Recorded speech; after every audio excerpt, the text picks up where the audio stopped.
Welcome to another Iron Fork of Friday for your Friday afternoon. It is Friday, May 30th, the day right before the Hephaestus tournament kicks off. I'm Dan, joined by fourth Oracle for your afternoon. Hello, Oracle. As per usual. Sup? We also have Robert on the camera. Hi there. On air and whatnot. Yeah, this guy. Good to go here today. We do have, for those that are interested, our schedule for the first day, at least, or the first 2 weeks, rather, of the Hephaestus tournament. Unfortunately, because I had to do an emergency restart on my system, I've lost them. I was going to go over them there, but unfortunately, I've lost them. The image? No, the schedules. Yes, you sent it to me as an image. Those are images? That Shit. puu.sh/ whatever? Yeah. That's a PNG file you sent me. Great. Well, we can still use it, right? Yeah, we should be able to still use it. I can just pop it up. Let me send it to you here on Skype. Bam. If that's the one you're talking about. Yeah, it is. Yep. All right, so we have our schedule for the first 2 weeks here. We have some really good matchups coming. The one that I'm really looking forward to the most is going to be Overwatch versus BFS. Hold on, let me pull that back up. Absolutely. That's going to be a ton of fun. That's a pretty evenly matched game, Yeah. I think. And any ones you're really looking at that are going to be standouts, Oracle? I'm interested to see Muse play, Mhm. just for fun. Like I think it'll be fun to see them. I don't know how it's going to turn out. I don't think I've ever really seen them fly competitively. Did you see the fireside chat at all today? Nuh-uh, I didn't. I was gone. So, one of the Muse devs, I'm not going to name names, but he really likes Spires. Just let that sit out there. Believed that they had a star gunner on the Muse team. Really? Yeah. Apparently, this player is actually playing for the Mad Hatters. Oh. As a star gunner for the Mad Hatters. Oops. Flyers. So, little bit of controversy. Just a smidgen of controversy there on the Muse developers actually betraying their own Musosaurus faction, as one might say. I'm also eager to see the first match of the second week we have, which is the Riders versus Overwatch. That's going to be an interesting one as well. I'm really looking forward to a lot of the stuff going on, but those matches really, they kind of stand out in my eyes. Yeah, here I'm looking. Mad Hatters versus Musosaurus, Ryder and Deadpool Army. Deadpool Army is newer, aren't they? They did fly quite a bit in the last few months. Well, not quite a bit, but a bit in the last few months. Then they I haven't seen them kind of died down, and this is kind of their resurgence time. They're really getting back into things from the looks of it. Yeah, I'm really glad that the tournament organizers decided to turn this into a longer event, because I mean, it can be difficult to get competitive games going, but we have 8 weeks of playoffs coming up. Mm-hmm. And so teams are going to be able to get to know each other. They're going to be able to practice, learn how to counter each other. I think that's going to be really interesting. Yes, and then I believe weeks 9 and 10 are the silver playoffs, and then 11 and 12 are the gold playoffs. Yep. Sammy will correct me if I'm wrong, of course. He's always there to correct you. Thank goodness. Actually, I'm going to be having Sammy on an hour after the Iron Fork today on my channel, because I'm doing my talk show today. Mm-hmm. That's going to be fun. Tell us about it. Tell us about it. Yeah, I decided to call it the Metamidian. I actually decided to go with that. It's basically just going to be getting members of the competitive community together to chat with them about specific topics.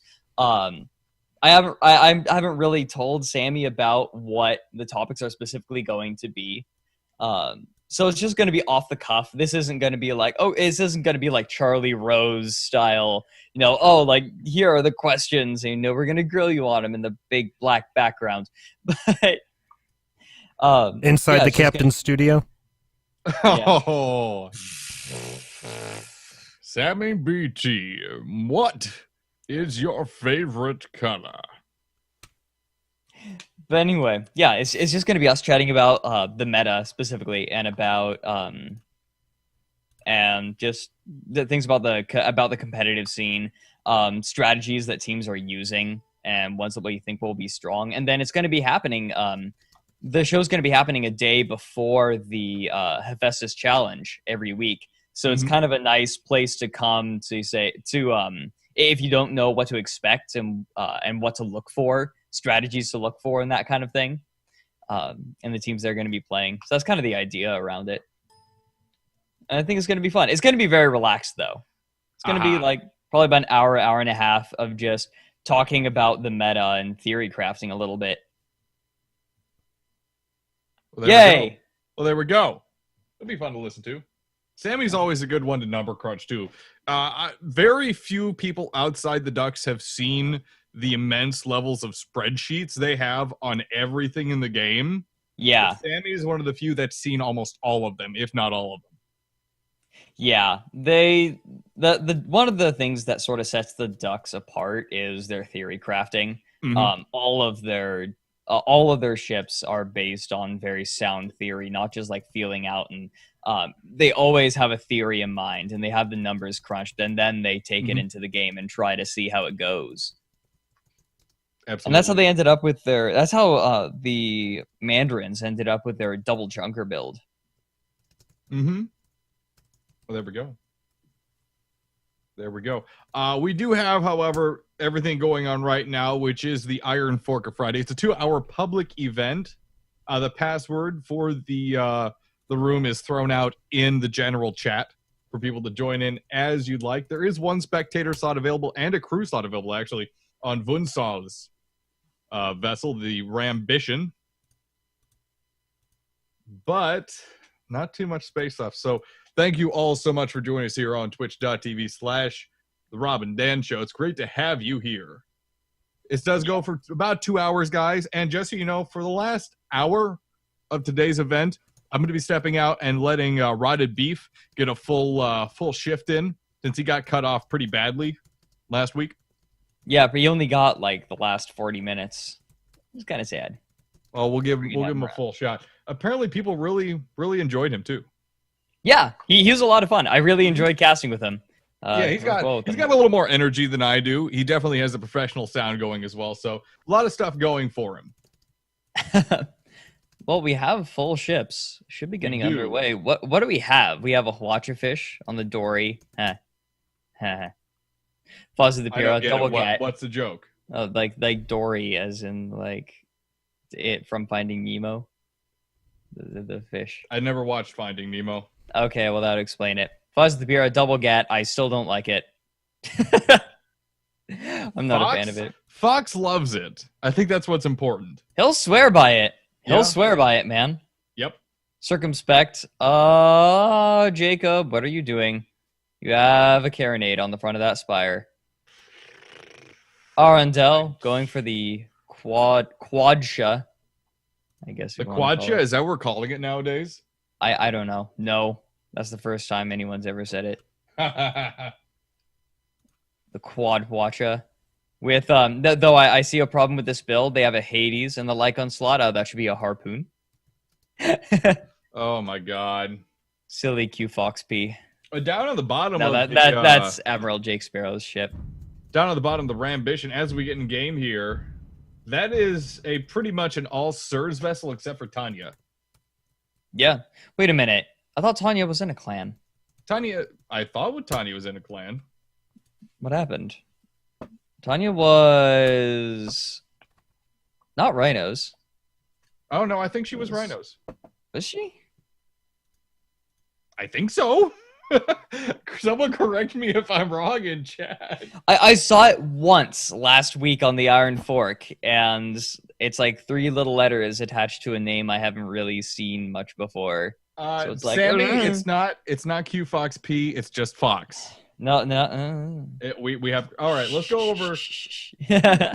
What? We'll go over ship loadouts here. First one, the Circumspect, piloted by Jacob Phi. Carronade Spire with Mortar, Flamer, and Mine Launcher in support. We also have the Arundel, piloted by Jake Sparrow. That's the Quacha. 4 Hwachas, the Quad Hwacha, the Quacha, with Hades and Banshee support. And we have the I like it. Poke, Quacha. piloted by Abby the Rat. On the right-hand side, we have Carronade Mine Launcher. Front is a Mine Launcher. And left-hand side is a Carronade Mine Launcher. That's triple Mine Launcher on a single Junker. Go ahead, Oracle. A little bit more than a regular Munker, not quite a Penta Mine Launcher. For the blue team, we have the Doria Goldfish being piloted by Akumi. It has a Hwacha on the front with a flamethrower on the port and a Gatling on the starboard. Aboard the Fozzie the Pyrrha, a Pyramidian, of course, being piloted by Fox. I guess I'll say it correctly. Double gap forward with a Banshee, double Banshee on the port side. And finally, aboard the Rambition, another Pyramidian being piloted by Wunsalz.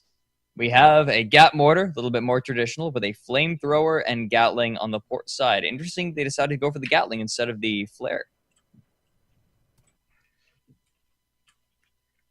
I'm having really bad ideas. I'm sorry. You guys Whoa. can't, you guys They're can't mo- really see chat too well. I got distracted. The Circumspect is getting mined by the My Poke. Abby the Rat is always interested in mining her friends. Especially when Jacob is involved. It's almost like cake tradition to throw mines at Jacob. Yeah, that's Balana down there. That's Balana launching Yep. those mines. Yep. I am not surprised. No one should be surprised. This is why I tell you not to mind chat, Dan, because it'll distract you. Mine, chat, mines. Well, It's neither funny. team. This is both teams.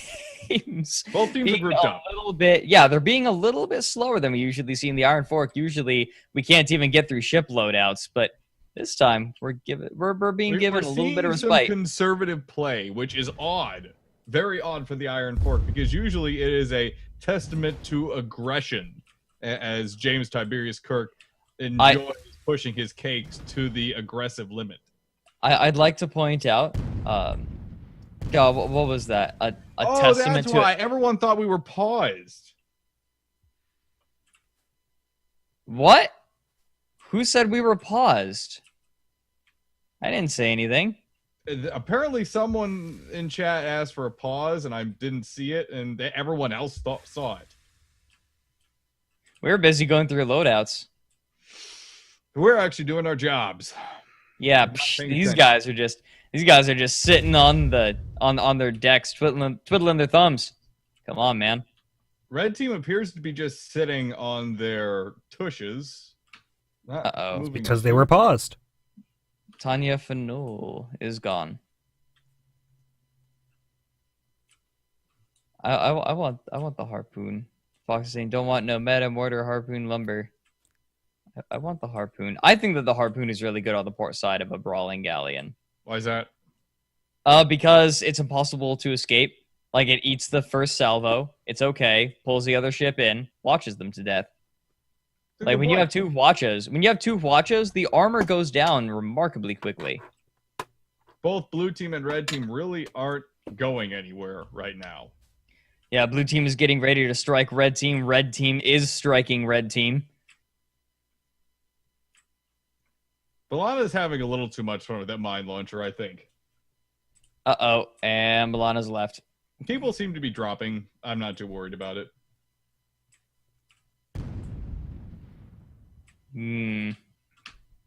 Hopefully we'll be able to get this underway. Hopefully. The Rambition is moving forward very low. They should be pretty safe from any major retribution, especially as they might be able to get a spot on the Arundel here shortly, or the Circumspect if they keep moving forward. I really like the octopus clinging to the front of the Rambition. That is rather awesome. I love they added the figureheads. Uh-oh, Circumspect coming around. Might spot the Rambition. It is spotted. And the Carronade's going to be coming out soon. Mine Launcher comes out. Circumspect trying to hit mines, but I don't think it's going to have any of it. It's just going to stop the My Poke from or any of the red ships really. From Thank you, going through. thank you, Fluffy. Apparently, Tanya was a rider and a thrall. There we go. Okay. The Rambition appears to be taking the brunt of the red offensive so far, although Rambition is going to be the aggressor in the situation. Mines coming up right in front and behind them. They're going to have to play this very carefully to not get blasted out of the sky. It looks like they've gotten past the mines just fine, though. MyPoke trying to block their offensive, but they're going up against the Circumspect, pressing them very hard. Armor going down, hull going down. Rambition gets the first kill for the blue team.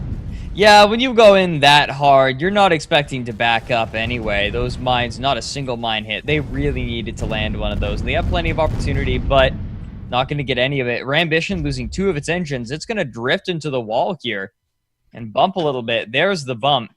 It's going to be okay. Arundel and MyPoke looking to come onto the Rambition, but the Fozzie is here for defense. Double GAT going down on the MyPoke. The blue team has done a really good job of containing the red team. Great aggression from the Rambition, and then Dory and Fozzie were both there to help contain, and they're now going to slowly break down the red team, I do believe. We'll see. The Circumspect coming back in around the corner. Not difficult to navigate those canyons at all for that vertical profile of the Spire. Carronade at the ready, getting loaded into the balloon of the Dory. But MyPoke goes down. 2 for blue team. We do need to see 7 kills before a victory in 3v3. That was great. Disclaimer. That was immensely great teamwork between the Dory and the Fozzie the Pyrrha. Ooh, Rambition breaks though. Down the Rambition with Arundel. Yeah, that was really great work though on Fozzie and Dory's part. Now, what kind of ammo are they using? That heavy clip is allowing some of that fire to land on the Arundel. Dory around the side, Circumspect getting round down. Once again, Fozzie the Pyrrha using that double Gatling to shred through the armor of the Circumspect, but they can't actually get the kill unless they can catch up. And it is running over to the assistance of its ally.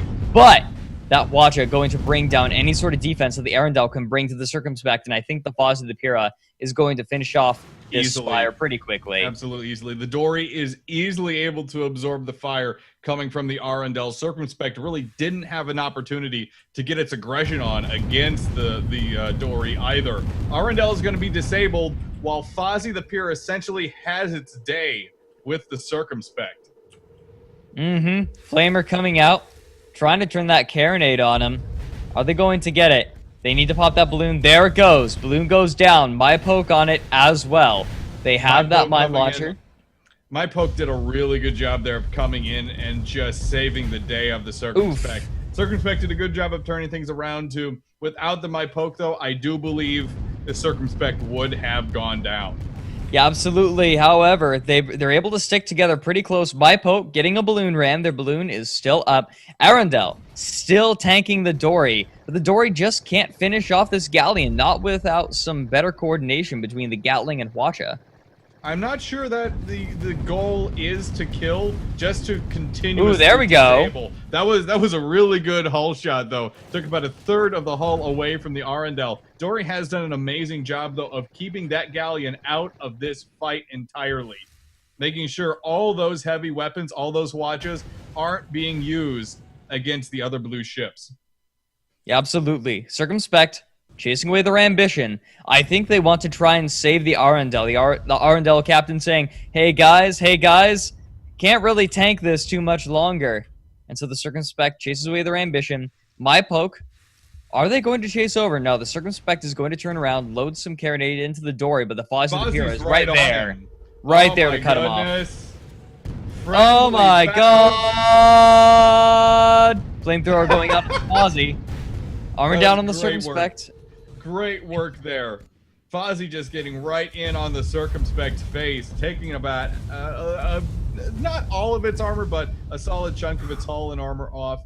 But with the poke there and with that heavy carronade on the Circumspect, it was not enough. Yeah, Dory's still having its way with the Arundel. Balloon's not looking great. Disabling all those components is making it very difficult to keep chem spray cycles going. It's also making it so especially with burst ammo loaded into that Hwacha, they're getting some pretty good shots in on that hull. Yep, Arundel down to below half, and they've only gotten 1 kill out of it so Circumspect's far. coming in, though, big time. That flamethrower is doing a very serious job on the Dory. Almost everything is on fire or burnt down already. Ooh, boy. Oh, but from behind, the Rambition coming in for defense. Lots of sort of savior kills coming in here in this game. 3 for 3. Both teams running good defense, but I feel like the Dory just manhandled the Arundel for too long. I feel like right now the coordination was in the favor of the red team, but I think that the blue team's mobility is serving them very, very well right now. Absolutely. The mobility is the name of the game here right now with all these some fast-moving ships. Ooh, ramming on my poke. Looks like Fozzie the Pier and Dory are both going in on the Arundel. Rambition coming in as well. Got to be careful for that mine, though. Oh, that's a mine bump. Arundel going to bump, and that's it. The Arundel finally goes down. Dory could be in trouble, though. Yep, goes down to the Circumspect, coming in with that heavy carronade. Right in arc of that heavy carronade and that mortar. A devastating combination if you can use them properly with how the Spire is set up. Having a heavy mortar, a heavy carronade, and a mortar pointed the exact same direction. Yeah. Whew, dangerous. Yep, there goes the Spire. Arundel spawns nearby, but right now, I think the killing potential of the Gat Mortar is just too strong right now. If the Circumspect gets caught out for even a moment, it's done. Yep. Absolutely. Fozzie the Pier, despite the mines in the way, is going to go right in on the poke. Try and take it out before anything else happens. Carronade shots are landing, but Fozzie the Pier is not giving up. They just aren't taking nearly enough damage. My poke could lose their armor if this pressure continues. The big problem here is there's no heavy clip on that carronade, so much of it is going into the armor. That's not where they want it. Arundel landing a single Hades. Fozzie the Pier still sort of having its way with the My Poke. Rambition looking to try and lock the Arundel down. Turning around. It scared the Circumspect. Oh! My Poke finally goes down. Biff, my God! Mine burst. The My Poke's own mine burst ends up killing the My Poke. They get destroyed by their own mines. Fozzie the Pier doesn't have any killing potential. Ooh, Circumspect gets rammed, though. Woo! Off in the distance after that fight. There's one really big thing I want to highlight from that match that we saw, game mechanics-wise, and it's pretty much the disable power that a single goldfish had on an entire galleon the entire first half of that game. Yeah. Now, people are wondering, how can a single heavy weapon, a single medium weapon, rather, disable 4 medium weapons and 2 light weapons just fine? And it's how that Hwacha actually functions. The Hwacha functions, especially with burst ammo, by sending massive amounts of mid-range explosions all across a ship, which could absolutely pepper. Now, on a ship like let's take another goldfish, for example, you have to really get a good spread to make sure all those explosions are hitting different components. But on a galleon, where it's just all these components shoved together, especially on the bottom deck, it's really easy to get a very solid spread of burst ammo Hwacha destroying everything. That means consistent disables, engineers having to run all over the place, not just to repair the armor and the hull, or get the armor back up to protect the hull, but get the back engines, get those heavy weapons back online. It's a lot of chaos. And it means that the armor, when it does go down, can't stop the hull from absorbing that damage that's going into those heavy weapons. I'd say it also has to do with the ship that it's on. I mean, the gun doesn't change based on the ship that it's on, but I mean, you usually want to run heavy clip if you're aboard a galleon, just because it's kind of sometimes, depending on how you're playing, it's kind of difficult to close distance. It also depends on which kind of ships you're going on, and so you want a kind of ammo that'll allow you to engage at just about any range. But when you're talking about a medium gun on a goldfish, the goldfish, you know how like Mexican food is a beef delivery system. Well, the Goldfish is a medium gun delivery system, kind of. Like, that's all it does. Yeah. It just kind of, it has that gun on the front. You know, you have the light guns for support, maybe. Maybe you have a couple Gatlings to allow for a kill if you have a Hwacha. But essentially, it's a medium gun platform. And it does it with aplomb. And when you're allowed to control your distance so much, Mm-hmm. when you're aboard such a more mobile ship, you can afford to take burst ammo. You know, something you might not see aboard a galleon, Certainly. and then you can really plus you can get the angle that you want a little bit easier, and just sort of spray it all over the ship. One thing that I really do like about the Goldfish is that it's that focused weapons platform. It's that singular purpose weapons platform that can really be directed as an immense weapon instead of the Galleon, which is more like a floating weapons just deck, an in-place structure where the structure may be all well and good with more weapons, but when you have a singularly focused crew, gunner, and pilot all working together doing the exact same thing, using their entire ship along with the weapon as a weapon, it can just be more effective.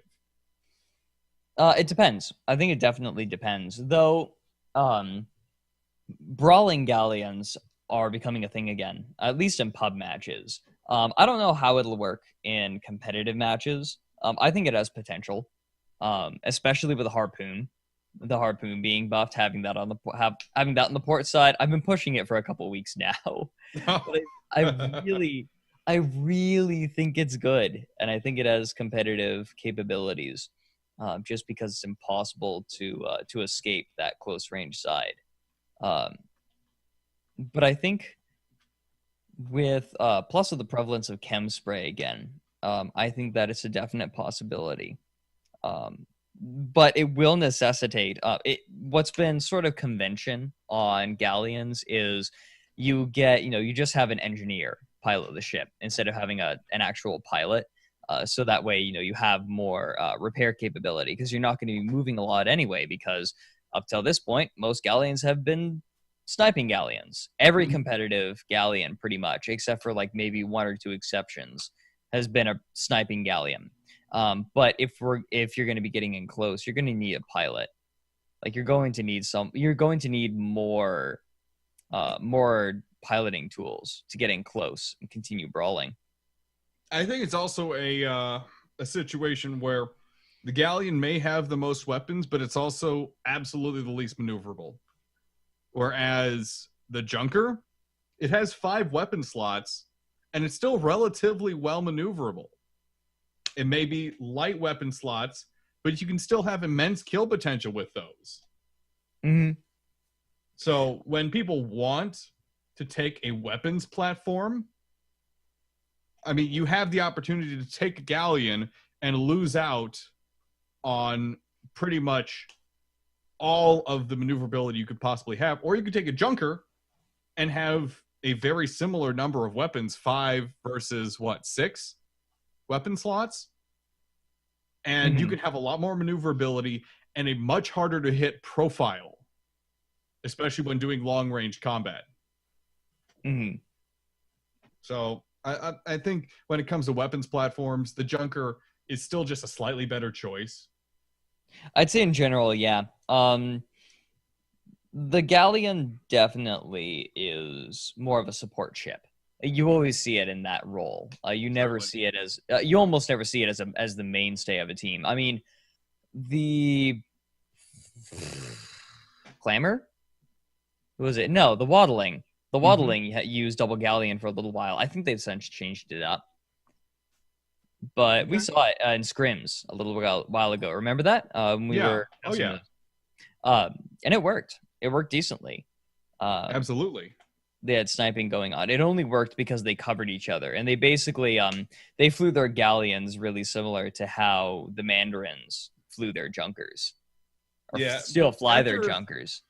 To a certain extent, though, it doesn't quite work as well. No, I agree. I feel like right now there's a reason the competitive scene is sort of dominated by junkers and pyramidians, just because like they have comparable stats to the ships that have medium guns, just or like they have slightly better stats in a lot of ways, depending on how you look at it. They generally have like better stats, but they even though they're light guns, I mean, light guns aren't necessarily less powerful than medium guns if you pair them up correctly. Like a gap mortar, you're not going to find a stronger killing, any sort of stronger killing potential than a gap mortar.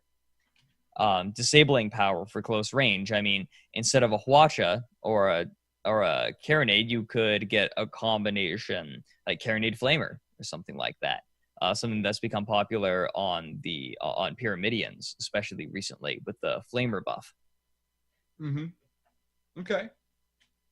Yep. No, I feel like that's just kind of how I feel about it.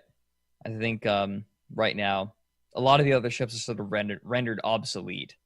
The Mobula has its place. Puppy is questioning whether something you just described actually functioned. Oh, I think he's talking about the double galleon. Oh, yeah. Well, it worked sometimes and it didn't work sometimes. Yeah, you definitely saw the weakness when they got split up at all. Yeah, if both galleons aren't there to support each other, yeah, and especially if we're talking about the Overwatch versus Ducks practice matches that we saw, if the Shadow Sword with that watch on it got a good disable on one of the galleons, the other one was kind of screwed. Mm-hmm. Because Puppy Fur could then just play around with his prey all he wants. Yeah. That's definitely going to be one of the ship loadouts to look out for is the Carronade Flamer. It's one of the most powerful. But yeah, the Squid, like, it's speedy, but I mean, it's not really speedy enough, almost, sure. Because like the engine column is really easy to hit. The Pyramidian can generally keep with Phoenix Claw can keep an angle on it. Absolutely, just fine. Absolutely. Goldfish does essentially what the Squid does. What the Squid does, just better. That's all. We are getting set up for our next game of the Iron Fork of Friday. Water Hazard is going to be the map. This one, as traditional water hazards go, is probably going to go pretty quickly. Yep, they tend to be pretty brawly just because, it's the Iron Fork. People take brawling builds generally. People love to brawl. Brawling is Brawling's fun. What makes the world go round, as one might say. I didn't notice this. Sammy's actually hopped in as an engineer. Nice. On the Dory. Very nice. That should be interesting. That should be interesting. So again, guys, if Sammy's an engineer, would that mean the BT stands for bangs things? Nope. I'm just gonna scoot away from the microphone. Nope. We're not answering that. Nope. Nope. Well, it looks like it's just myself and Rob now, guys. A goldfish, and a Pyramidian walk into a bar. The bartender says, "What you having?" What? Okay. Rob, you're fired. Leave the studio right now. Yay! Yeah, well, it looks like stream's done, guys. No, I'm kidding. Oh my god. Man, why wasn't there a time when wars were fought with Zeppelins and airships? Oh, right, because you popped the balloon, and then that's it. And then if you used certain gases to float said balloons, boom! Well, that's... Yeah. For the last time, it's helium. What part of this are you not getting? Well, obviously the core concept. We have way too much fun between matches here. By the way, I freaking love Archer. You know those tutorials, by the way, that we've wanted to do for a little bit? I think. Yeah. Well, as we get into Water Hazard here, between the games of Hephaestus, if something goes really short, we'll have time to hop into the practice real quick and just show some basic mechanics and details of what we've been talking about these last few months. No, that's a good point. Like, Yeah, we can no, actually it be gives like, us here, we'll show you. it gives us a great opportunity to do some quick tutorials, especially about engineering and gunning, because like, those are our two specialties, Oracle. Yeah. And it'll be a great time to just go over these specific little details and basic concepts that we've kind of glossed over and taken for granted. But Water Hazard, though, very open map. You have pretty much sight of everything else that you could possibly ever want. Shots are already going out. First ship for the red team is the Magus, piloted by no one's piloting just yet. It's going to be Vunsals piloting that. Lumberjack on the front with a flamer and a carronade. We also have the Heartbreaker piloted by Jake Sparrow. Double Hades on the front with double flamer on the side. And the Shadow Sword, it's a Hwacha Fish piloted by Alistair with Balana Gunning. That one is number 3 on the red side of things. Go ahead, Oracle. And for the blue team, we have the Dory, a goldfish being piloted by Akumi. We have a Hwacha on the front with a flamer on the port and a Gatling on the starboard. Aboard the Fozzie the Pyrrha, a Pyramidion being piloted by Fox. We have double Hades forward with double Banshee port. No, Banshee and Artemis. Changed it up on the port side. And aboard the VSS Circumspect, Aspire being piloted by Jacob V. We have a Lumberjack on the front with a Mercury to complement and a Echidna on the port side for some killing potential and a mine launcher just in case. Heartbreaker has moved out to the front and center of the map, and it looks like the blue team has focused their fire mostly on that. The blue team itself hasn't taken many shots just yet. Good hit, though, on the Shadow Sword from the Watcher. Pretty much only hit the hull, however. No other components were broken. The Magus has gotten in really close with that Lumberjack. I'm not sure how effective they're going to be at that range, but hopefully they'll be able to get some solid shots. And Shadow Sword moving in on the Dory. Most of those shots missed, though most of those Shadow Sword shots from the Hwacha just missed. How much longer? It's still reloading. Our armor's down. Hull's getting beaten Shadow Sword's down. in a bad way. Yep, I feel like it's extended a bit too far. Hwacha comes out, gets loaded into the balloon for the most part. Hull taking a few shots. It keeps getting ground down by that double Hades of the Fozzie. Yeah, that's gonna be doing a lot of damage here, especially on such an open, long-range, friendly map as Water Hazard is. Shadow Sword losing their armor once again. Heavy clip shots going out against Fozzie the Pyrrha, doing quite a bit of damage, disabling those 2 front guns. That is going to buy the Shadow Sword just a bit of time as they move back in. Magus, though, and Heartbreaker are both pulling back, which is going to expose the Shadow Sword to all the fire that was being poured onto the Heartbreaker just now. Hwacha comes out on the part of the Shadow Sword, doesn't disable the gun, though, and that's a huge problem. Shadow Sword, like you saw, like the Hwacha does a fair bit of damage to the armor. It's dropping a bit too fast. No, it's not going to hit anything. It's managed to back up fairly well. Red team and blue team just sort of drawing battle lines right now. Circumspect, firing out shots from the Echidna, not really doing much. Balloons getting popped, though. That Lumberjack is going to be very effective against the Spire. The Dory is moving in on the Shadow Sword. Shots going out, mostly hitting the balloon, though, at that Hwacha. Not doing much damage at all to the offending goldfish. Dory is trying to track them with a flamethrower.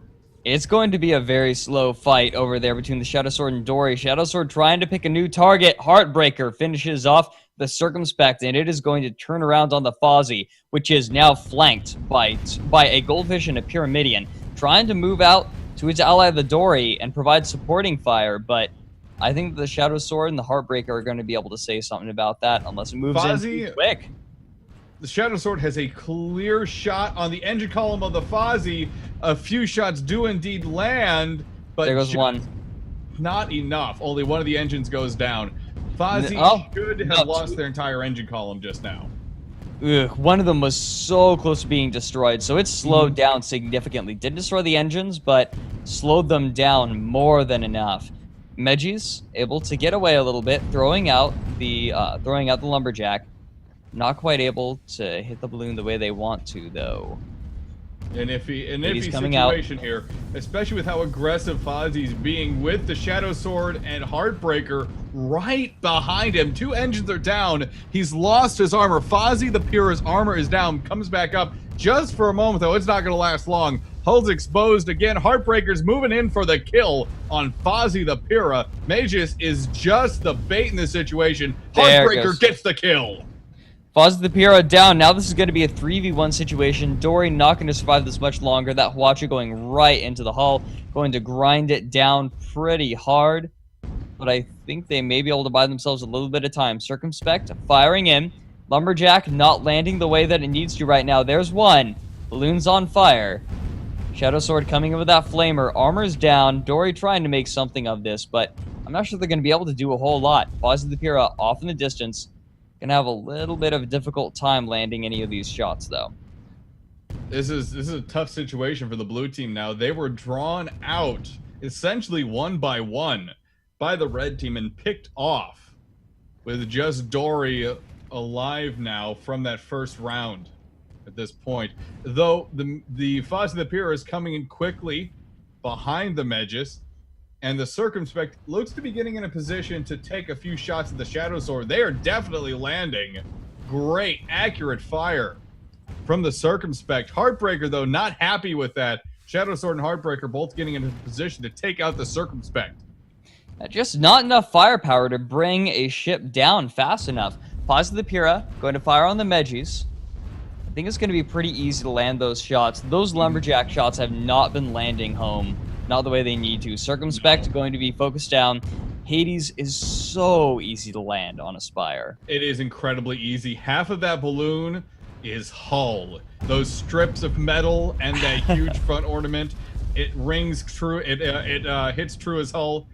That thing gets obliterated. The Spire had no opportunity. That early salvo from the Shadow Sword with heavy clip did a lot of damage, and Heartbreaker's consistent firepower with the Hades was just absolutely devastating. Now, how the Hades functions, it has that arming time that you have to be very careful about. But as soon as you're outside the arming time, you're going to be doing fire damage. You're going to be doing some explosive damage. You're going to be destroying armor. You're going to be burning away components. It is a devastating weapon when used correctly. Shadow Sword coming in on the Circumspect. Echidna comes out, armor's down, but the Echidna goes just a wee bit wide. That vertical profile, or that very thin profile, is a bit much. But in showing that thin profile to the Circumspect, they open themselves up to the extremely powerful fire of the Hades and the Fozzie. That broadside of the Goldfish is pretty massive. Heartbreaker's unleashing on Fozzie the Pura. A lot of those shots are missing, though. Heartbreaker, unfortunately, I don't believe they were using the correct ammo loadouts to get those shots to hit properly. 1, 2, 3. Very few of those shots landing. Heartbreaker, I think, they fired a bit early, trying to get the first shots of the duel off, but I think they're going to pay for it. Armor down on the Fozzie, though. Yeah, Hades go wide. The Hades go wide, and I think that's going to spell doom for them. Dory reloading that Hwacha up in 3, 2, 1. And is going to unload. A lot of those are hitting. There it is. Armor's down. A little bit of damage. A couple more Hades shots should do it. But they're going wide. There we go. Circumspect there as well to provide some covering fire. That crossfire was absolutely dangerous. Dangerous to deal with.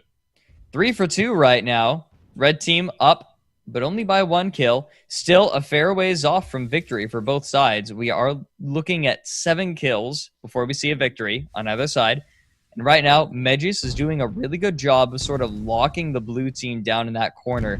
Both, or all 3 of these ships, I should say, are afraid of having their balloon pop, but the Magus realizes, hey, wait a minute, this is 3v1. I can't be a part of this. And backs up a little bit. Magus did take a pretty solid hit there. They lost most of their armor. Dory coming in. Yep, they're burning moonshine. They burned a little bit of moonshine to try and kickstart their engines. It's not a good idea to hold down on the moonshine, but just a quick snap burst of it to really get your engines in gear. Loch Nagar loaded. Oh no, they got rid of it. Okay, I was wondering. That would have been fun. Loch Nagar loaded. Yeah, it would have been fun, but right now it's doing just fine. Takes out the balloon. Dory is actually pretty disabled thanks to a great Hwacha burst from B'Elanna on the Shadow Sword. Saw those pop up there. Great use of that Hwacha. Magus was able to continuously draw them out, especially, specifically rather Dory, to get him into a position where the Shadow Sword could get that good Hwacha burst off. Blue team has refocused, though. They are back in formation. In this specific type of formation, it's going to be very difficult to get one out of the open against on its own, rather. But Faz the Pyr appears to be moving out on its own anyhow. Not the best choice, in my opinion, but they may be able to capitalize on it. I think he'll be fine. The Medjus is far away, and this Rock Spire is going to provide him with a little bit of cover from the Shadow Sword that he can retreat to if he needs to. Yep, he's just going to take position behind this bit of hard cover. Watch it comes out, just goes into the balloon, oddly enough. Circumspect. Oh, it does a lot more than just that. Takes out the balloon and the armor. Circumspect not looking great right now. Medjus doing a good job with that Lumberjack. Not difficult to land those at all from a range. But this is their what Circumspect ain't having any of it. This is what I was saying, though. With how far forward Faz the Pyr had moved, the Dory and the Circumspect weren't able to respond properly to the Medjus. Now their formation is completely broken, and the red team is moving in on them quite directly, specifically targeting the Circumspect. Balloon's up, but armor is down. Hades raining in from above, but most of it is wide.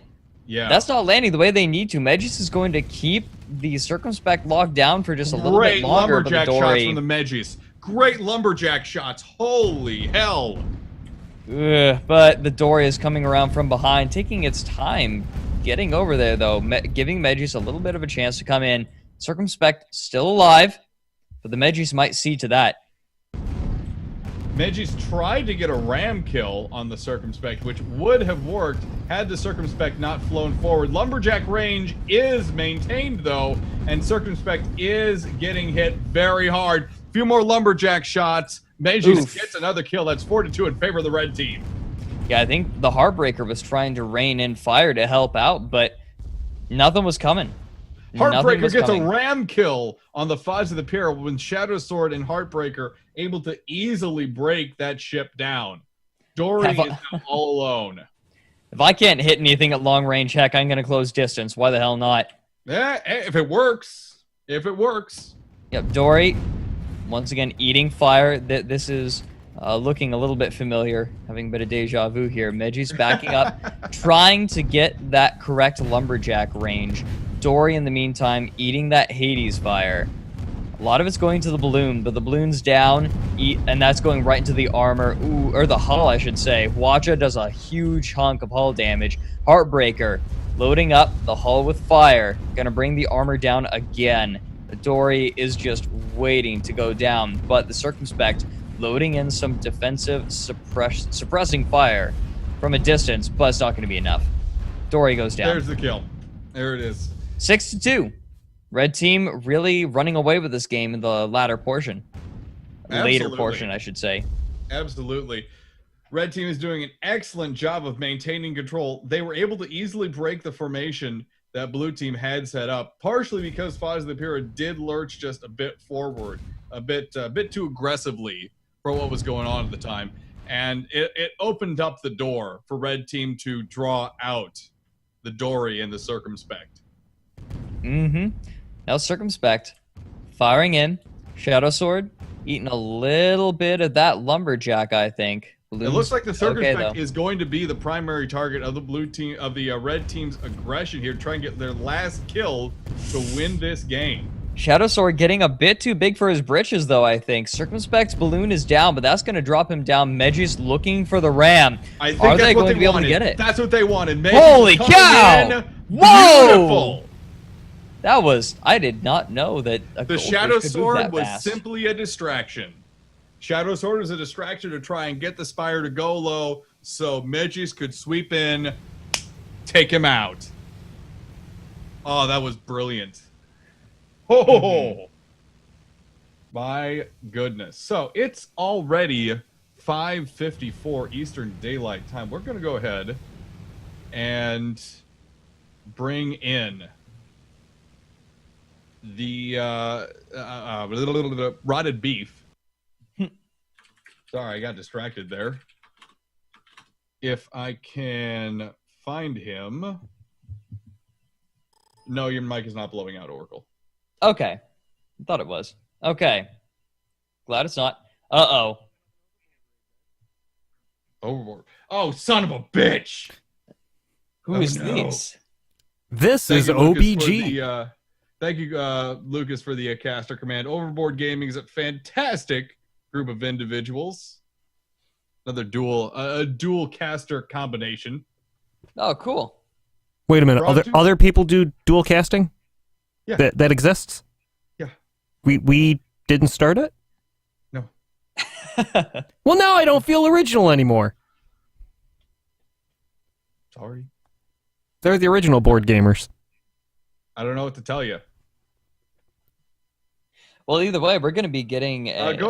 Rob, go ahead and tell people real quick about Overboard Gaming while I find beef. Overboard Gaming, it is, well, you find beef. Hold on a minute. I Find need to beef. find my beef. That's a quote. That's a quote if I've ever heard one. Overboard Gaming, as Dan said, great individuals. Dagwood and Brawley. Dagwood's been doing, Banished recently. They've also been playing a game that I've been extremely enjoying watching them play, which is Plague Inc., where you Really? build a plague or virus or whichever. There's a ton of different styles of viruses, including like the zombie infection and Nanomachine Sun. Nanomachine, so much son. Have you ever heard of the Sludge? The sludge. The sludge. No. It's an old sci-fi. I believe it's an old sci-fi novel or short story. Okay. That basically, it's a bunch of self-replicating nanobots that use whatever's at hand to create more of themselves. And so, if a planet gets infected, it just keeps making more until it turns into sludge. There we go. OBG, thank you so much for the raid. We are doing the Iron Fork of Friday weekly cake event in Guns of Icarus Online. It's a public event. People can join as they would like. But right now, because he got so little time last week, Rada Beef is in for the rest of the match this week. Hello, Beefster. Hello. Can you hear me? Yeah, we got you. Alrighty. Awesome. Hi, you guys. How you doing? Not bad. How are you? Good. Doing great. I'm doing all right. Looking Nice. forward to getting some more Guns of Icarus action going here. Now, Yeah, it was fun you having you guys- last week. You guys don't need me anymore. You're good to go. We will see you tomorrow for the first round of the Hephaestus Challenge. Here, not only we're going to have it here on twitch.tv/The Rob and Dan Show, but it's going to be over on twitch.tv/Imagine42. We'll go ahead and set up the dual stream page for that when the time comes. It's easy to set up, so people can go to robanddan.tv/live. When that happens, they can watch both of the streams side by side. I'm trying to reply in chat. There we go.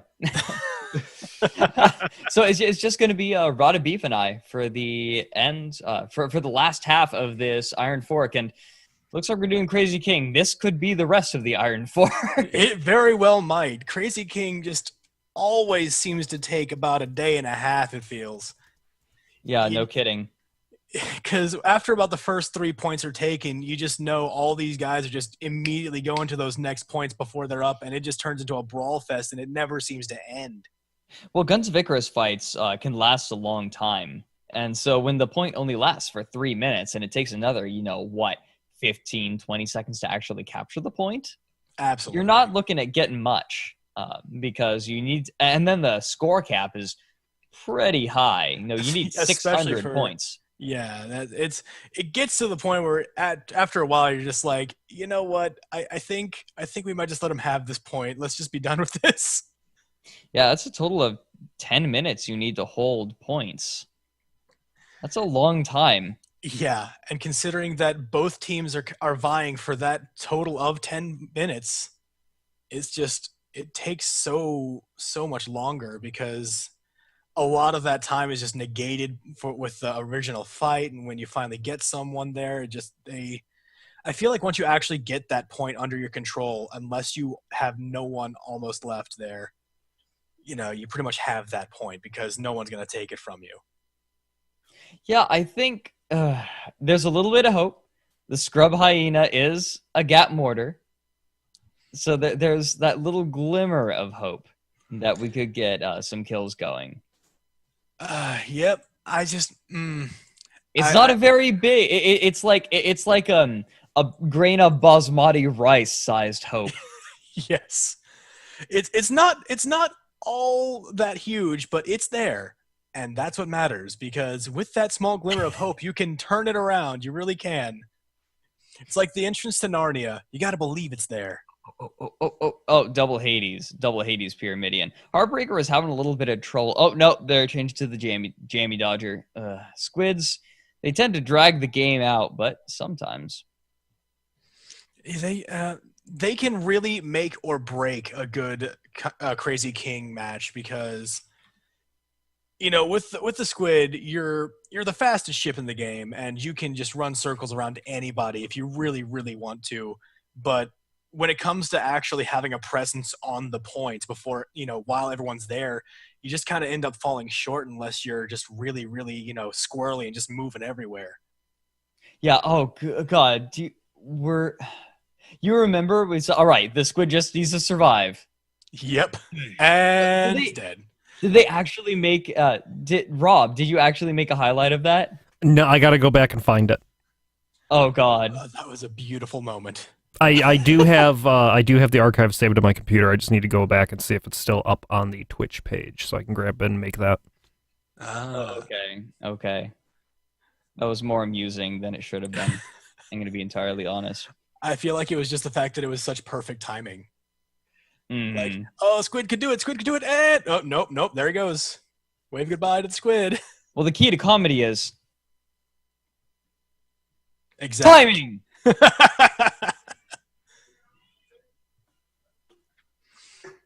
Anyway, Alrighty. so I just want to remind everyone, Dan said it on his way out, but we are going to be hosting the Hephaestus Challenge on twitch.tv/The Rob and Dan Show. Is going to be 8 weeks of group stages, playing against each other, trying to gain points for a standing in the silver bracket, and then we're going to have 2 weeks of that. And then we're finally going to go to the golden bracket, which is another 2 weeks. So in all, it's going to be a 12-week long league. And I'm excited. We're seeing a lot of older teams. We're seeing a lot of newer teams too. Yeah, I looked at who had signed up, and I was very pleasantly surprised to see that the Merrymen, if I remember correctly, have signed up. I haven't seen them do a whole lot of stuff in a long time. Mm-hmm. Yeah, they've been there. There are a couple of teams that have sort of come out of obscurity to come play again.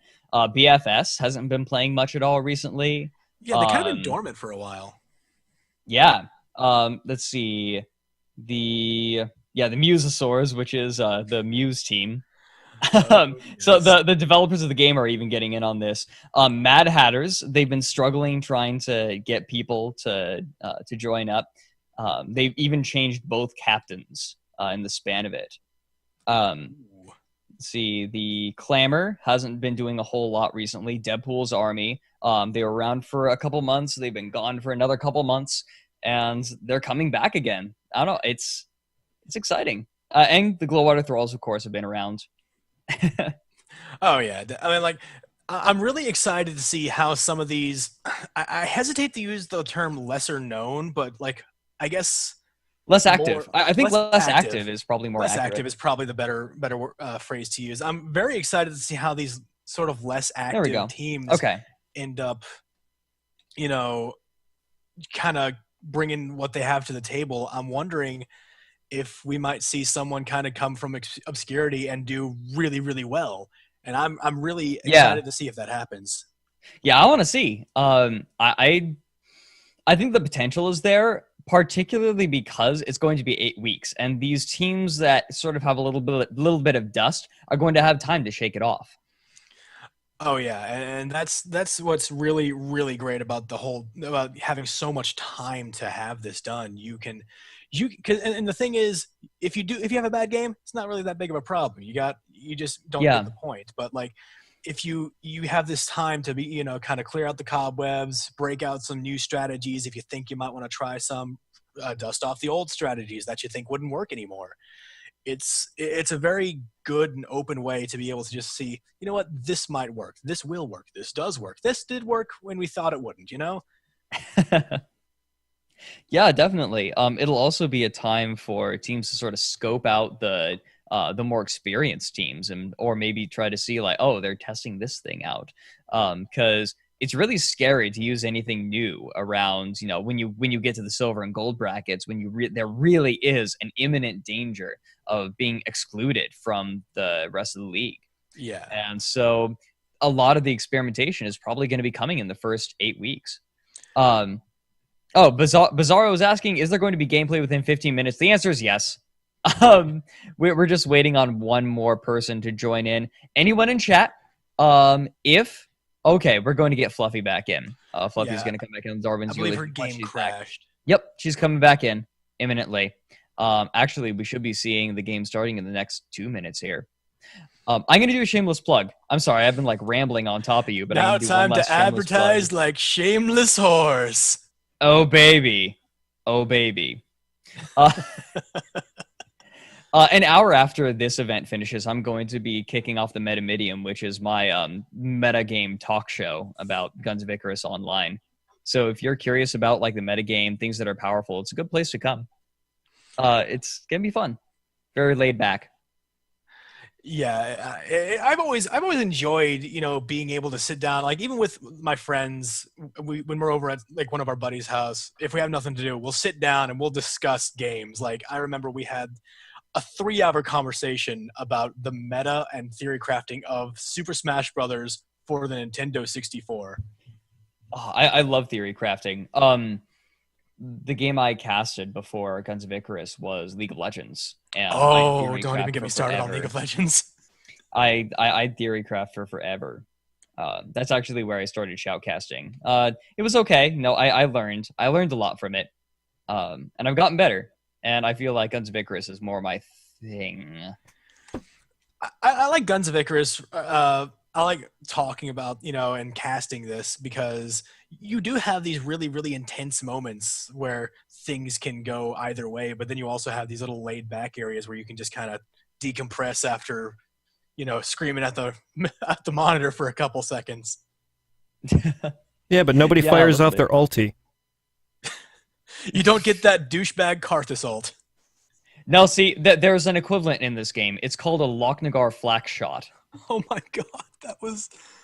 I've been killed by many a Lochnagar flak, and it's just you can't even be mad about it. You just have to applaud them. You go like, you know what? I'll give that to you. Good job. I don't know. As a caster, as a player, I'm always kind of aware of that flak, but as a caster, you kind of, and like just someone that watches the games, you kind of forget about it until it 100-0 someone. It's kind of in the background until it isn't. Like, it's just like, you know it's there, kind of. It's like lurking somewhere in the woods, and all of a sudden it just comes out with a slap in the face, and you're gone. It's like the Slenderman of guns in this game. You know it's there, and you're terrified of it. But when it finds you, yeah, the SCP of Guns of Icarus Online. Yes. Oh God. All right, so we should be getting underway very, very soon. Waiting on Fox. Quafoxpa. Sorry, it's taking a little bit longer than we thought. Yeah, it should be starting soon. Don't know what we're really waiting on. Fox being a doofus, I suppose. We might be waiting a while for that one. Yeah, no kidding. He's going to be flying Darwin's eulogy. Carronade fish. I love blender fish. I love the blender fish. I think it's really strong. I have a love-hate relationship with blenderfish in that I love blenderfish if they're on my team. Mm-hmm. They counter the meta really well. The sort of junker meta that's really popular right now. Yeah. Which I'm going to be talking about a little bit in today's Metamidian. That's what I'm calling the talk show. If only. Oh man, I have a problem with Metamidians in general. For me personally, yeah. I find them so boring. Like, yes, they work. Yes, they get it done. But come on, you got to think of something else. Christoph in chat is asking, what does blenderfish mean? So a blenderfish is a sort of colloquial term for a goldfish with a hellhound heavy twin carronade on the front. The carronade is very, very strong against the balloon, and the idea is that it blends the balloon up like a blender, so it just completely shreds it. You can, if you have charged, you can take the balloon out in one salvo, and one salvo takes a second and a half to unload, 2 seconds, something like that. Around that time. It's a very short time. It's about a little over a second, just a little over a second. I'm kind of like going through it in my head. Anyway, let's go ahead and go through the teams. Rotted Beef, why don't you go ahead and take us through the red team? All right, on the red team in slot number 1, we have the Ninja Fish, piloted by Fred the Fifth. It is a blender fish with double flamethrower on the side.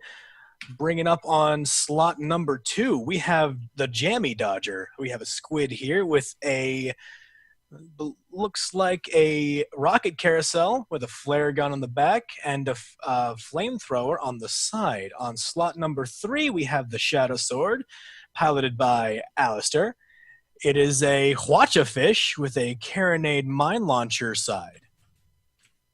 And for the blue team, we have the Scrub Hyena, Pyramidion being piloted by Nat Niluso. We have Gat Mortar on the forward, Metamidian setup, with a flamethrower and flare on the port. Aboard the Darwin's Eulogy, a goldfish being piloted by Fox. We have a Hellhound heavy twin carronade on the front, blenderfish setup with a mortar on the port side, oddly enough, and a flamethrower on the starboard. And aboard the VSS Abdicative, a goldfish being piloted by Jacob Fee, we have a lumberjack on the front, interestingly enough, with a pair of flamethrowers to complement just in case. Red team setting up shop on point B, going to collect for themselves what looks to be a hefty, 130 points, because blue team's not even going to contest.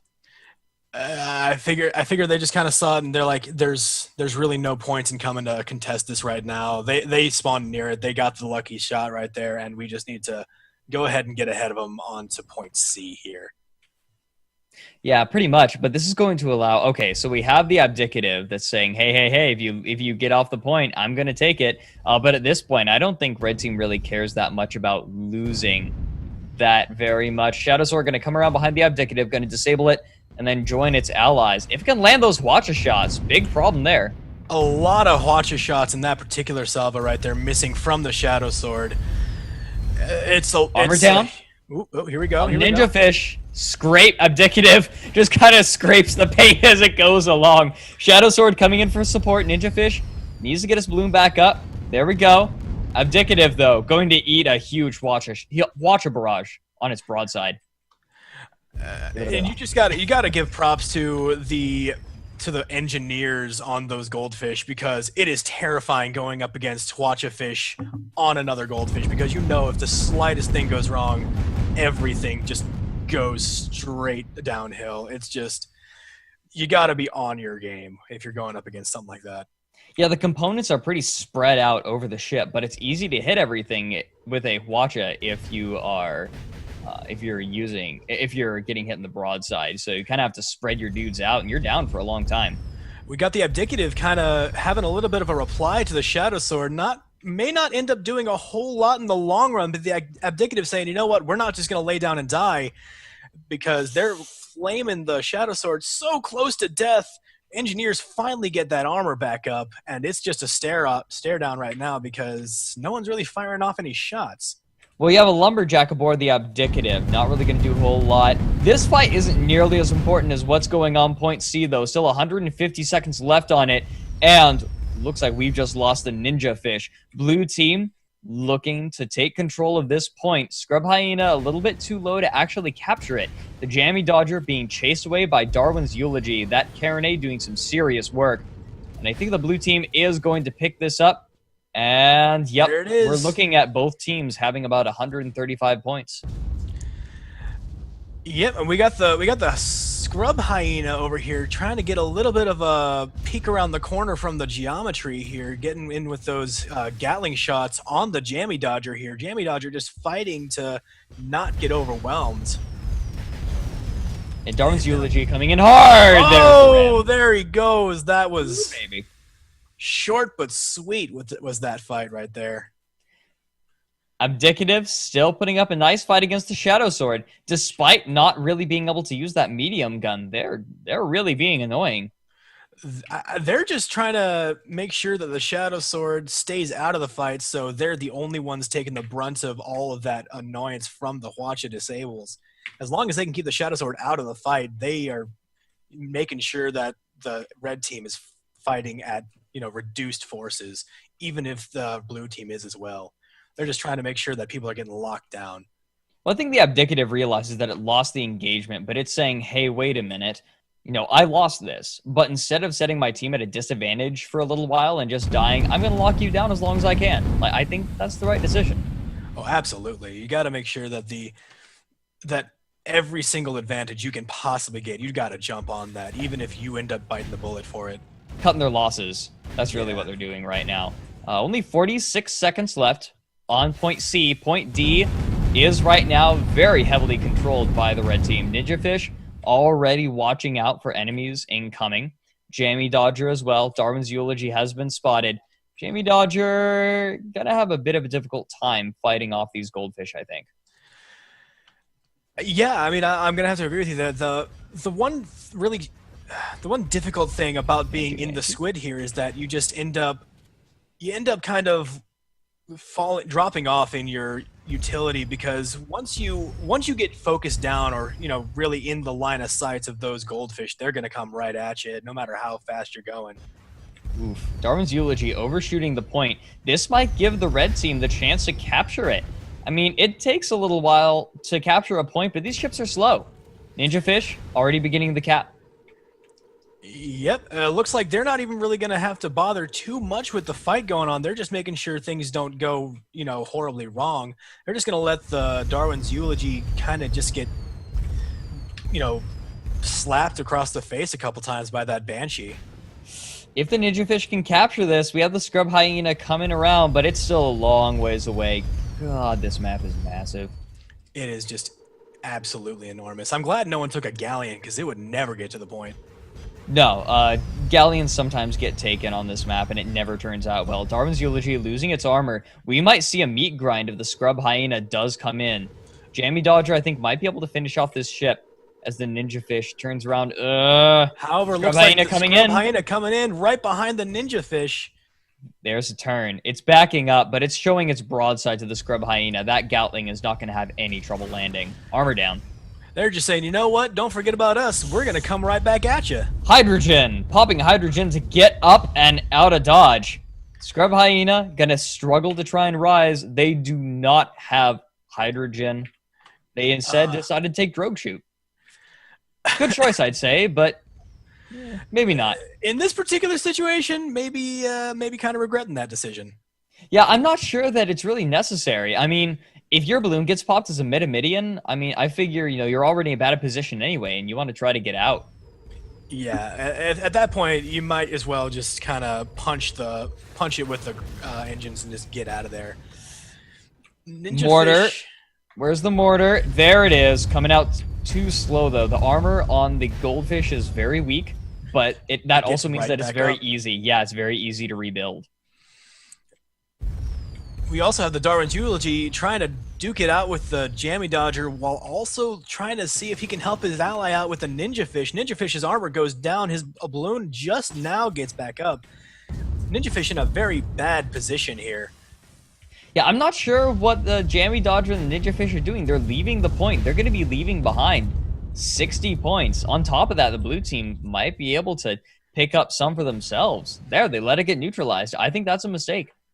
Yeah, but the thing is, it doesn't really seem like, the blue team's capitalizing on that. They can get, a couple very precious points out of this if they decided to stay there. So I lied, by the way. I was thinking of Raid on the Refinery. Raid on the Refinery takes 600 points. This is Anglian Raiders, and so this takes only 550 points to win.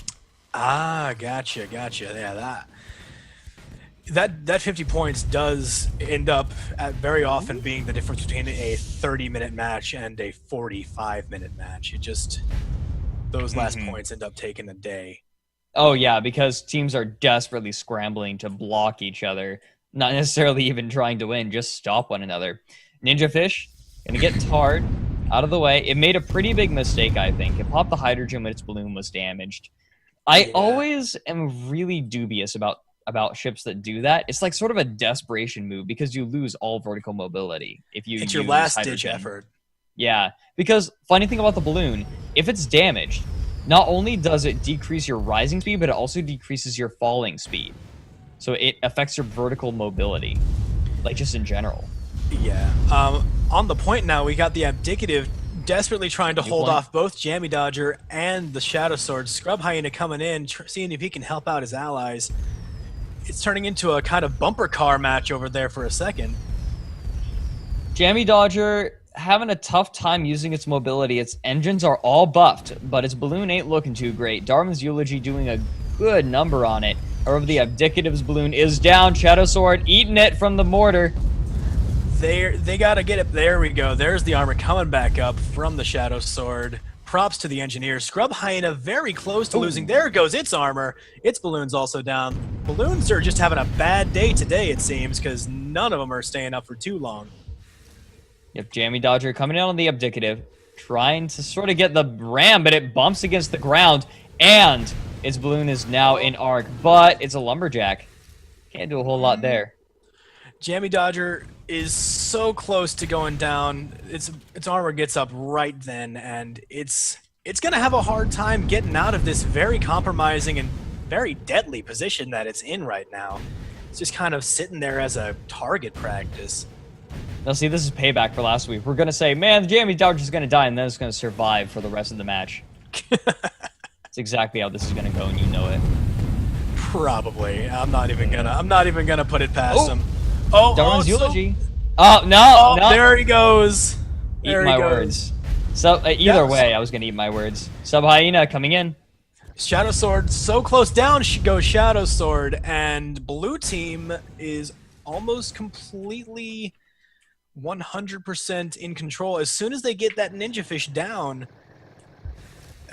they could easily get him at least away from the points and start capping that. There we go. It may take a while though. Ninja Fish doing a good number on the hull of the Scrub Hyena, ramming him down a little bit, but the Abdicative has perfect range on Ninja Fish's balloon, but they're missing. These are shots they need to hit. You definitely need to be on it with those lumberjack shots in this clutch situation. You cannot afford to miss any of them, really. Here come the mortars. Much more accurate than the lumberjack shots, but the armor comes out almost immediately. There we go. Points captured, but it's only going to be about 40 points. Not too much. Yeah, at the end of the day, that 40 points at this particular stage, you can kind of shrug it off, but you can't really get into the habit of saying, you know what, we can afford to lose this point. Yeah, I mean, that's one of the ways to achieve victory in this game mode, is you just sort of nickel and dime your way there. Because when you're in a match that appears to be just as brawl heavy as what we're getting right now, every point you get is going to count, because more often than not, those brawls are going to happen right on the point. Yeah, when you have longer range ships, or especially when you have more mines in the match, oftentimes you get teams just trying to take the point as early as possible, and just try and get there with huge strides. But in these sort of brawling matches where both teams are going brawly, like you really are just trying to get every single little point you can get. You definitely learn just how valuable those points can end up being. These little areas that you'd think, we can get off this point because we only have about 70 seconds worth of it, and then the enemy team just calls you on it and goes, actually, we think we're gonna take that point.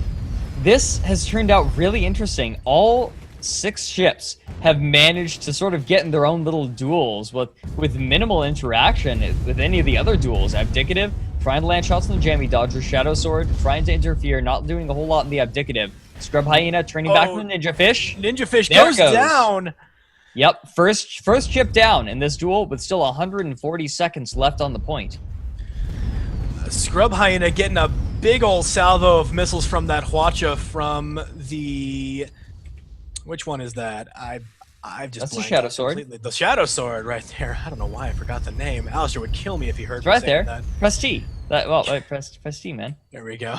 This is it. Shadow Sword just seems to have Scrub Hyena's number just constantly in a state of disable. Ooh, those Hwacha shots. Oh! That was a devastating hit right there that the Scrub Hyena just ended up hitting that mine that was right below them. Mines can be so ridiculously powerful. Hwacha goes out, Scrub Hyena there drops they down. go. There we Mine go. kill is always a beautiful thing to see. Yep, blue team picking up the point though. The Shadow Sword managed to get the kill, but blue team managed to get the point, and that's what really matters here. I think if blue team can manage to hold this point, they'll pull ahead just a little bit. Yeah, I mean, as long as the Abdicative can kind of just keep them distracted long enough so that his allies can get back into the fray and contest it, because it doesn't look like the Abdicative is really going to be able to stay on the point for much longer, and it's starting to decap now. After Ninja Fish went down, it respawned. It's already getting on point B. Right now, we're looking at a leapfrog situation that doesn't really favor either team. It's really going to come down to who stays alive longest, because that's going to be the guy you want. Because at that point, the last person standing, it's going to be a Highlander situation, because I feel like it's going to be one guy left on the point, just kind of reveling in his victory, and then his allies are already at the next point. Yeah, sort of throwing his claymore up in the air. Abdicative still being chased down relentlessly by the Shadow Sword and the Jammy Dodger. They are not letting this guy out of their sight. Yeah, Abdicative is going to go down on the way to the There he point. Big goes. kill going out.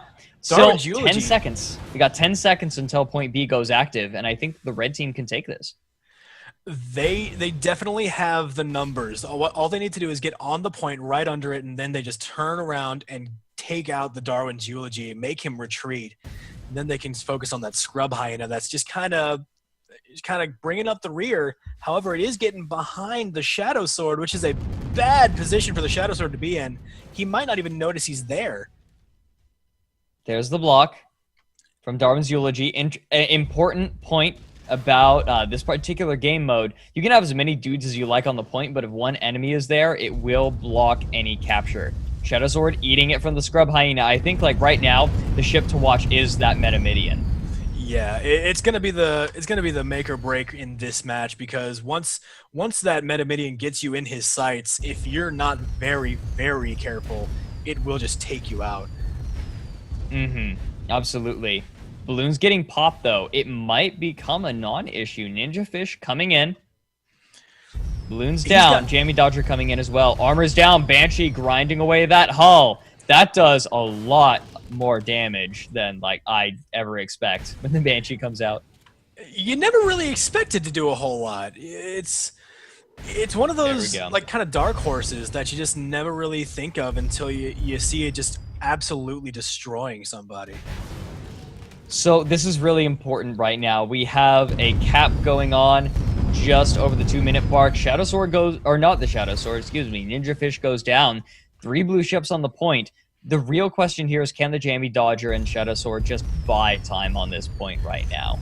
I honestly think they can. The Scrub Hyena is very, very damaged. Yeah. He's not going to be able to stand up a whole lot more. Darwin's eulogy seems to kind of backing off of the point. Oh, no, never mind. He might have just been tarring, because there goes the Shadow Sword, taking a lot of damage on his components.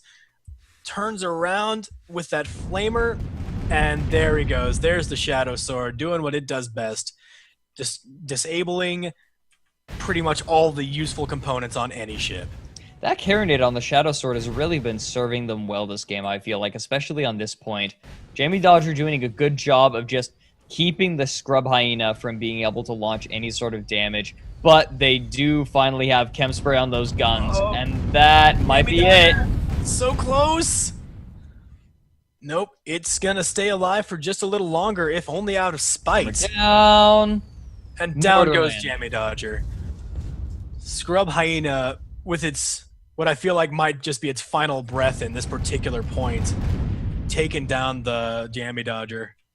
It's not quite low enough. You need to be below the point in order to be taking it. So He doesn't seem. I'm not even sure if he can actually cap it at this point. He might just be going ahead and going straight to it's the not next worth one. it. Not worth it. Not at all. Already, I think, yep, we already have a blue ship on C. The Abdicative has that Lumberjack. It's going to have to land those Lumberjacks pretty well to actually stop any kind of approach, but Ninja Fish is coming in, and I can tell you who's going to win that duel. Yeah, if Ninja Fish gets anywhere near the Abdicative, it's not gonna be a good day for the Abdicative here. It's just gonna be crying while everything just blows up in its face. Abdicative, yep, there's the block. Right there. It's low, but it's not too low. It's able to get the block. It's just going to be waiting for its allies, I feel like. Scrub Hyena coming in. Well, it's not looking great. Oof. Darwin's Eulogy goes down. Jammy Dodger and Shadow Sword both looking to see if they can do something about the Abdicative. Scrub Hyena, however, is probably going to come in on the flank to the Shadow Sword saying, nope, don't forget about me. No, absolutely. Shadow Sword eating some serious gap mortar fire here. Hull getting ground down to almost half. There's the ram. Armor's looking just fine on the Scrub Hyena as it loads that ram in. I honestly am surprised because the Scrub Hyena, you would think it should be getting focused by everyone else. Abdicative's so close to going down. Yep. Through sheer strength of will, staying alive. I don't like where it positioned itself. It positioned itself right above this little tower here, and so as soon as its bloom went down, it started bouncing. Plus, it couldn't hit anything below it, and that's one of the big advantages of the Lumberjack is that huge arc. Vertical, yeah, that vertical arc. There goes the Abdicative going down finally on that point. Scrub Hyena is kind of seeking refuge between the two pillars here. Shadow Sword coming up behind the Scrub Hyena, however, might get a few really good salvos if they position themselves like that. Exactly like that. Engine column gets completely ground down on the Scrub Hyena. I love how it's firing the Gatling and the Ninja Fish is just out of reach. Oh, they gotta be crying. There we go. There it is. That Carronade coming from the Shadow Sword while the Hwacha hits the Darwin's Eulogy. Getting a little bit of multitasking going there from the Shadow Sword. Ninja Fish is just kind of sitting there going around. I think he's going to go for the Darwin's Eulogy here. He's got to keep the Darwin's Eulogy away from the Shadow Sword. Otherwise, it's going to be a very bad day. Mm-hmm. You have 60 seconds left on point C. Scrub Hyena and Shadow Sword just sort of locked in Mortal Kombat, but it's very drawn out Mortal Kombat. I don't think it's like that Mortal Kombat at maybe 25% speed. Okay, I'm not doing that. We have the Abdicative already setting up shop on point D. I think this is what they wanted to do with the Lumberfish, is just set this Goldfish up on the point, try to pop the balloons of anyone approaching, and just slow them down. I feel like, yeah, you're right. The really big serving purpose here of that Lumberfish is just going to be like, I see you coming. Yeah, that's really cool and all, but where's your balloon? It kind of disappeared on you there. It's not doing much though. That's kind of my big qualm is the Lumberjack is kind of, I don't know. I'm not a big fan of the Lumberfish in the first place, but I feel like it's not doing much at all here. Like it's firing on the Jammy Dodger. It's not going to really land anything, I don't think, and then it's going to get disabled. It really, really needs to be on those lumber shots because if it was hitting what it needed to be, like if all of those shots were hitting when they were firing them, it would be a much different story. But they just can't seem to quite get a bead on where they need to be shooting. Jammy Dodger too desperate to try and block the point, and it's going to get a face full of flamer. Armor already down. Oh, that is just... Engines on fire. That's the big thing. Yeah, that's going to be the really, really desperate situation because once a squid's engines go down, you know you're in trouble because the reason it has 4 of them is because it depends on them ever so much. And if they're out of the picture, you've got nothing. Abdicative backing up even a little bit, trying to use that lumberjack instead of ramming it up against the geometry. Darwin's Eulogy loading Carronade into the Jammy Dodger, dropping it down. There's the bounce. But the Darwin's Eulogy is the targeted Ninja Fish. Nice defensive flamethrower from the Abdicative. Just sort of taking care of two problems at once. Beautiful. It's beautiful when you have ships like that just multitasking, taking on two enemies at once and seemingly getting the better of them. Ninja Fish is getting a whole lot of fire from the Abdicative here, and the Darwin's Eulogy, I feel, might be caught on the geometry here. Little bit. Oh, good God. It's got itself stuck nice and tight in that little corner. I don't think it can get out. Oh, maybe. If you believe, you gotta believe. I believe in the power of dreams. It gets out. It is free. Just a little bit of elbow grease needed. Ninja Fish and Abdicative already well into their personal duels here. Jammy Dodger coming in on the Darwin's Eulogy, trying to distract him, keep that one-on-one fight just so. A little bit. Flamethrower comes out. A little bit on the Abdicative, not doing a whole lot, though. Darwin's Eulogy gonna eat some. Do they have chem spray cycles going? Yeah, for the most part. Yeah, balloon's gonna go down just to... Oh my God. The balloon was still up. There it goes. Okay. Jammy Dodger is just having a real hard time, I feel. It's not so much adapting to what it needs to be doing. It's not flying the circles around him just with that flamer harass. I feel like it really needs to be taking advantage of that flamer. It's difficult to do on Goldfish sometimes, but right now it's got the better of the Abdicative. It's doing a good job. Flamethrower coming out, though. I gotta say, who's on that flamer? Who is on that flamer? Shadak Shavemore. Okay, he's just jumping off the lumberjack and saying, you know what? I'm a gunner who's not using the medium gun. I'm just gonna use what I got. I think that's smart. Doing a good job. Yeah, I mean, you gotta admire the gunner who's able to just kind of look at the situation and be like, you know what? I feel like the gun I'm usually on. Oh, down goes the Abdicative. Well fought, but just a little bit too much from that Banshee. We right now have the Darwin's Eulogy chasing the Ninja Fish. See what it can do here. Oh, Jammy Dodger! Oh, Jammy, what happened? What happened? I think the Jammy Dodger did that on purpose. Because I mean, this is Crazy King. Sometimes it's better to just die, refresh your hull, and get a fresh ship and spawn closer to the point. Like, sometimes dying is the preferable option in this game mode because Crazy King, man. Yeah. This game mode is silly. The Shadow Sword and the Scrub Hyena have just been continuing their little, duel here. Neither one of them refusing to give in at all. Absolutely. Carronade coming in on the Scrub Hyena. Darwin's Eulogy coming in for the ram. Throws that Carronade. Yep, that is a Carronade. Throws it completely off, buying time for the Scrub Hyena. I'm waiting for the Scrub Hyena to really just finally call it in. Just say, you know what? I've done exactly what I need to do. I can die with dignity here. Darwin's Eulogy coming in on the Ninja Fish. Might get the ram as the armor's down. Big ram. A lot of hull damage. And it's going to throw itself way out of arc the Ninja Fish so it can repair itself up a little bit. Turning, see if it can get a good arc on what appears. It looks like it's going to see if it can finally get the Shadow Sword, see what the Scrub Hyena couldn't do. Ooh, Abdicative rams its ally. Flamethrower going out immediately, though. That flamer has been doing so much work. Armor Big ram down. from the Darwin's Eulogy on the Ninja Fish. Down it'll go. Shadow Sword all by his lonesome against these two. Pretty much, these two Goldfish just have the biggest opportunity, and none of them are really turning to face him. No, not really. Just kind of that Darwin's Eulogy just showing him his butt. Take out my engines, please. Full flight engines down. Flamethrowers down. Scrub Hyena finally kicking the bucket in that last engagement. Yeah, finally.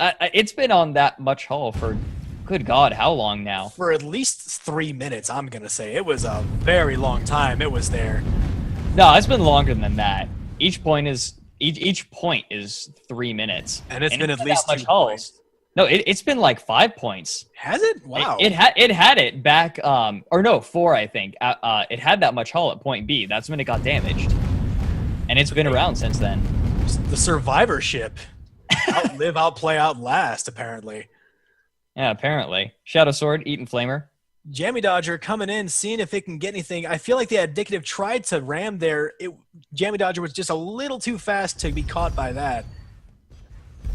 Darwin Trilogy getting laid into by the Jammy Dodger and the Shadow Sword on the point as his allies go to the next one, see if they can set up. I feel like one of the red team ships on the point that's on right now just need to get out of there because they're handicapping the Ninja Fish by staying there with the Shadow Sword. Yeah, I agree. Abdicative coming in on the Ninja Fish. Gatling going down. Balloon eating it. Gonna bounce. Armor's down. Doesn't eat too much damage, but the balloon is getting continually popped. And I think this is gonna be it. Oh, when the balloon is down, big ram into the geometry. Down he goes. Abdicative going to go down. That balloon just did not stand a chance. And we have Scrub Hyena and the Abdicative standing uncontested at the point. They are probably going to cap this. I think this is going to be it. This very well might be. And yeah, actually, this should be. There's no contest. There is no red ship close enough to contest. We only have a little over 100 more points needed. So it's about 1 minute and 40 seconds. And I don't think that the Abdicative and the Scrub Hyena are going to have any trouble. The Shadow Sword and the Jammy Dodger are just way too damaged to really be able to put up too much of a fight, especially against a Metamidian. I feel like they're just kind of hanging back, watching their world end right here. Yeah, pretty much. They'll throw out one last hurrah, but the point of no return is coming up pretty quickly. Yeah, Shadow Sword, I feel, is just about to try his bonsai charge, his final throw. Into the fire. I can just imagine Alistair piloting that thing, just screaming, "We're going down in a blaze of glory!" Yeah, he kind of would, wouldn't he? Shadow Sword coming in. Watch it goes out in the Scrub Hyena. Not landing the way it needs to, though. And I think this might be it for the Shadow Sword. Armor down. Down goes his armor, his balloon's down. He just does not have any way to avoid this mountain here. Boom! Bounces off of the mountain. Darwin Trilogy coming in for a ram. Very nice slowdown. Very nice slowing himself down before he hit the mountain. Yeah, he still kind of took a little bit of a bounce off the mountain, but it wasn't half as bad as it possibly could have been. Down goes the Shadow Sword. Ninja Fish and the Abdicative, I feel like, are just having their fun before the game ends here. They know, the Ninja Fish knows it's not going to do anything here. Yeah, we've hit the point of no return. That's going to be it. Blue team takes it. GG Blue Team. That was a very, very well-balanced match. It just, at the very end there, the Blue Team just kept getting the points where they really, really needed to. Mm-hmm. Yep, 10 seconds left. Nope. There we go. No seconds left. All right. That's gonna be that for this match. That lasted what? 45? No, not 45 minutes. More like half an hour. Yeah, about 30 minutes. That wasn't too bad. That was not too bad of a Crazy King. It definitely had the potential of going a lot longer than it did. And Fox says 42 minutes. Thank you, Fox, for the clarification on that one. Mm-hmm. Iron Fork's Crazy Kings just seem to have that aspect about them where they just at one point about halfway through that match, I feel it was anyone's game, quite literally. They were almost neck and neck. All right. I think that's going to be it. I think that's going to be, I think that's just about going to be it for the Iron Fork Friday. Cause it's going to be another Anglian Raiders. Oh, good Lord. I don't think that's happening in 20 minutes. No. But still, that was fun. That last match was a lot of fun to watch. I usually am not particularly partial to Crazy King matches, but that was fun. That was pretty good. That was definitely very interesting to watch, interesting to cast even, because there were so many just little duels going on the whole time. Yeah. I think what was really fun about that was how all the ships ended up splitting up from one another and ending up in their little duels. That was really cool. It was definitely a treat to see. Because normally during Crazy Kings, you don't really see people going off on their own like that. and it just becomes a giant ram fest in the center there, and it didn't turn into that, and I was really happy. Yeah, that was pretty special. I was really impressed by the Abdicative, taking that lumberjack, but still managing to hold its own in brawling. That was good. I'll agree with you there, but I will have to hand ship of the match to the Scrub Hyena. Oh yeah, no question. Just screaming, "I will survive. Screw you. You ain't killing me." Yeah, pretty much. Like, usually, ships just kind of let themselves die and then get on to the next point. But they just said, nope, we are going to have as much uptime as possible. And I think it ended up turning out pretty well for them, I think. Absolutely. Anyway, that's going to be it for the Iron Fork of Friday. Thank you very much for joining me for the latter half of this Rotted Beef. No, that was pretty good. Thank you for having me. Yeah, you're a lot of fun to cast with. I am. So, FYI, so I just want to let you guys know about the events that are coming up. So in an hour, so that's at about 4:45 Pacific Standard. So 15 till the next hour. I am going to be starting up the first episode of the Metamidian, a talk show just about the competitive metagame, bringing in people from the competitive scene, talking about, the way that the competitive scene is going, what weapons are strong, what guns are strong, what strategies are strong. Very laid back though. It's not like I'm going to be grilling them, putting them in the hot seat. Oh God. The Guns of Icarus Online, a hot seat. That's going to be happening on my channel. Over at twitch.tv/4thOracle. It is in chat. Thank you very much, Rob, for throwing that up. Yeah, welcome. You said about 15 minutes to an hour? It's going to be in an hour. Okay. In 1 hour. Our first guest is going to be Sammy BT, but I also want to let you guys know that tomorrow is the beginning of the Hephaestus Challenge. It's going to be a 12-week league, approximately, to my knowledge. It's going to be 8 weeks of playoffs with 2 group stages that are entitled the Hammer and Anvil. I like that a lot. Pretty. But then we're going to be having some cross group matches that are going to be going on through these 8 weeks. It's going to be hosted here on the Rob and Dan Show, twitch.tv/the Rob and Dan Show, as well as Imagine Stream. If you want to throw that into the chat, Rob.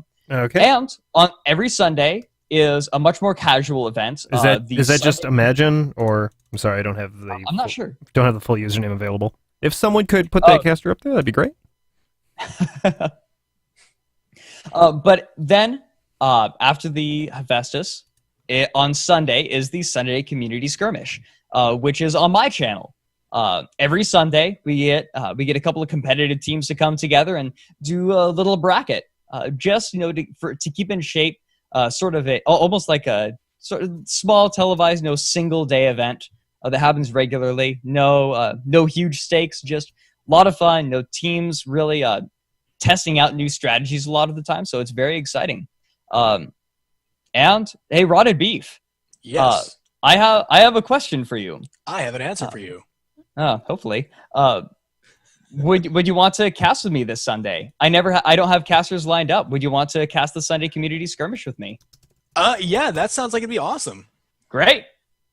Perfect. It's really fun casting with you, so that'll be really cool. Yeah, I really like casting with you, so I'll see you on Sunday. Though, of course, the Hephaestus Challenge will be cast by Dan and myself and Rob on camera, of course, as per usual. But still, it's very nice to have you fill in Rotted Beef. Always a pleasure. It's always an absolute delight to be here, and I'm glad I got to make up for my time plus some. That was really fun. Yeah. Anyway, that'll be it. Oh yeah, that's right. It's not just going to be Imagine casting. It's going to be Imagine alongside Sir Morty from Iris. Yeah, the two of them are going to be casting. That's pretty cool. That's quite a competitive player powerhouse right there. Oh yeah, Morty is just he knows his stuff. He knows what he's doing. Yeah. Well, in any case, that's going to be it. If you guys are going to be tuning in to my talk show, The Metamidian, you're welcome to. It's happening in an hour on my Twitch channel, twitch.tv/4thOracle. Real casual, and you're welcome to throw out questions in chat. or like, hey, I don't agree with you on this point, and tell me why. Like, get in on the discussion. I'll have chat open, and you're welcome to. So, like, lots of chatting with chat. It's kind of what it's there for. It's almost as if it was named like that. Yeah, I know, right? Novel idea. What? Impossible. Well, that'll be it. For Rob, I guess I'll do Rob and Dan's little outro. For Rob and Rotted Beef, I've been Fourth Oracle. And I have been Rotted Beef. And I have been Cameraman Rob. Hot dang. That'll be it. And Rob, you're going to be streaming some. I'm probably going to jump into World of Warcraft tonight. I'm probably going to take like an hour or so break as well. Man. Do some random dungeons because I want my heirloom items. I don't have one yet. I want one. All right. All right. That's going to be that. Thank you, everyone, for joining. And I'll see you in a little bit, hopefully. If not, been a pleasure having you. It's been a pleasure being here, and I will see everyone later. That's the show. Good night now.